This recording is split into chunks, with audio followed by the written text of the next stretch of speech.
Winter has come to Chicago. Well, okay. It doesn't look quite like that at the moment. But it is that time of year where the whole city is getting decked out in lights and colorful decorations. It's quite a beautiful sight. And the CTA is no exception to this, as the agency's annual Holiday Train and Holiday Bus make their runs once again this year. This is a tradition that dates back to 1992 when the CTA ran an out-of-service train on the Blue Line to deliver food to local charities. The train ran with a sign that said, "Season's Greetings from the CTA." Today, the tradition has evolved into much more than that. Food delivery is still a part of the process, but the train is substantially more decorated, and it runs in service on all lines of the CTA system. The train has become a popular attraction among Chicago residents and tourists alike. The Holiday Train is made up of 6 2600 series passenger cars, as well as a flat car which plays the role of Santa's sleigh. While the train runs a relatively normal consist of cars and runs in service, making all normal stops, the experience is anything but normal.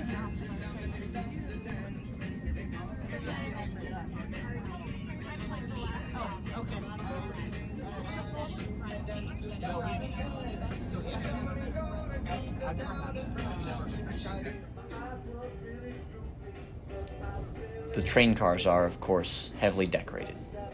Festive music is played over the train's PA system en route, and staff are on board the train distributing candy to passengers. The train is typically packed. Mostly, it contains passengers who have come out for the special occasion, but also some regular travelers who may have slightly altered their trip just to make the special train, and occasionally a few regular commuters who just happen to get lucky. There is also a holiday bus that makes similar runs on various CTA bus routes.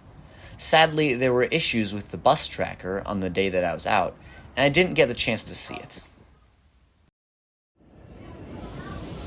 The tradition is beloved by Chicagoans, and I have to say, I'm quite a fan of it myself. Riding on the CTA is so often just a matter of getting from one place to another. To see the bright lights and decorations and Christmas cheer spread around the CTA is just a nice sight to see, especially in the day and age when lack of transit profitability forces so much of Chicago's transportation infrastructure to be utilitarian in nature. Of course, this does beg the question of whether such frivolities even make sense for the CTA when funding for transit agencies remains such a challenge.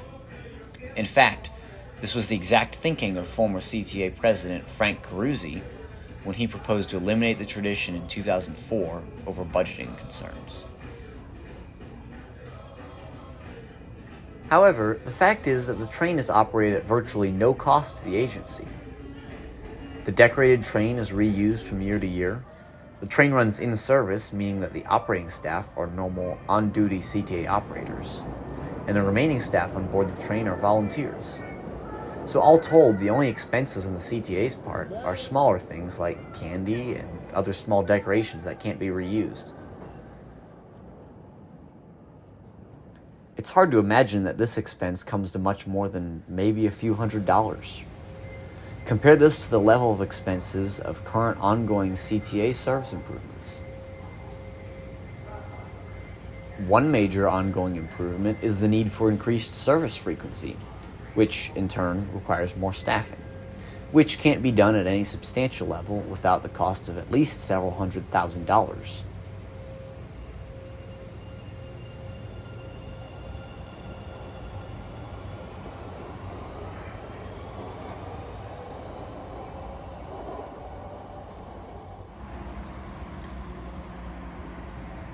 More expensive still is infrastructure improvement and expansion, which can't even be started without at least a few million. Could a couple $100s go towards decreasing CTA fares for passengers? Well, not really. The current fare for riding the CTA is an already incredibly affordable $2.25 for a bus ride, and $2.50 for a train fare. Let's say that the holiday train costs the CTA $500 a year. In 2022, 243,538,700 passengers rode the CTA. Divide this $500 across all those passengers, and you could save approximately 2/10,000ths of a cent. That's 0.0002 cents per fare. Not enough to register the slightest difference. So, all told, the CTA really isn't spending that much money on the holiday train in the grand scheme of things. And it really is doing good considering that the food charity deliveries are still being made. This year, the CTA delivered 600 baskets of donated food to local charities, which is quite the difference to make. Not to mention all the enjoyment that not only CTA riders, but also CTA employees get out of the experience. It really is quite a nice tradition. If you would like to enjoy the experience of riding the CTA Holiday Train for yourself, it's still running for the next several days.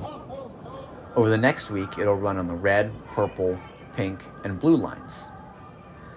The final run is scheduled for the yellow line on December 21st, although it's anybody's guess at this point as to whether the yellow line will have reopened by then, as it's currently closed for investigation of a recent accident. In the event that it does not reopen, the last run of the holiday train will most likely be on Saturday, December 16th, on the blue line. I'll put a link in the description to the CTA's Holiday Train and Bus page, which outlines the holiday train schedule, as well as travel tips and links to track the train and bus progress around the city. You can also simply go to the CTA's train tracker page and track the train like any other run using the run number 1225. I do this and simply have it open in the browser on my phone, right next to all of my other train tracking tabs.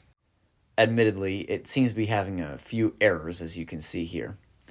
However, I can confirm from my personal experience, even when it shows the stops slightly out of order like this, the data on time estimates of when it will arrive at each stop is still quite accurate, and so you can still use this to accurately find where the holiday train is.